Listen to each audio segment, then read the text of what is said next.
what I'm going to use to start and to see, and I'm going to still think maybe we use the ocean tools to just create like some water displacement on this surface. Maybe not. I don't know if it will be necessary. So yeah, here's our land, and let me come to the materials for a basic. And inside this we have the subsurface scattering. I'm going to crank this to 1.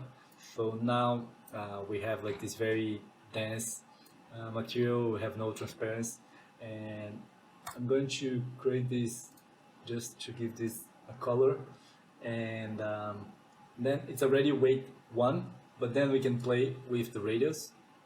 And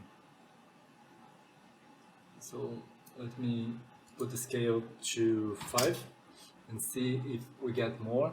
And let me get a bit closer. Oh, we're not in our camera, so I'm going to get back. I'm going to change a bit the view, and I'm going to get like to here. You see what's happening? We're gaining a bit of room here, and you see now we got like a, yeah, we're starting to get like a more like this water surface transparency that like I really like the way it got like a more darker when it's getting deeper, and maybe it's a bit too dense.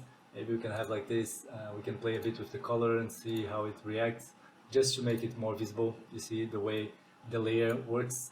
So we have this, and how this is how it's affecting. So we get like more greenish or more blue. It's dark. I think our color there is a mix. On my references, it's kind of a mix of this greenish color.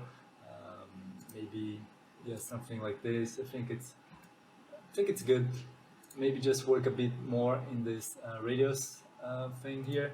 Maybe here I can make it to 8, and now we got like more transparency over it. The angle, I think it's looking good.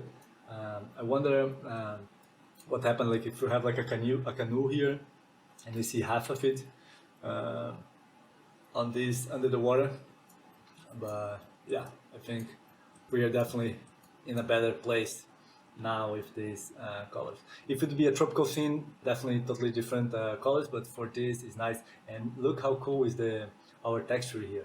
And one thing that I'm thinking about, like maybe I'm going to make it more shallow in here, and so yeah, maybe just a tiny bit. So maybe up to this point, just a tiny bit. Let me work on that. I'm going to stop this, dive inside, and let me make this smaller. Don't need to have like this big. This one, yeah. So this is the part. This here, and if I put in here and press this, I can just change the top level a bit. Yeah, like this. Not much. Yeah, I don't want too much of that, but I think this is good enough for us. So let me fire the render one more time. And yeah, that's a fast lesson, but I think, yeah, I like it. So before we scatter the vegetation, I want to make sure that we have this part that's the main section of our scene, where we have like the shells placed.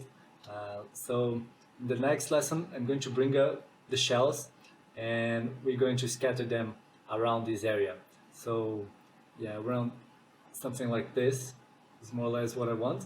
And let's see, because they put the shells on top of the part that they want to have like to go higher, so they can live on top of this area while this is flooded. So yeah, let's do that. See you in a bit.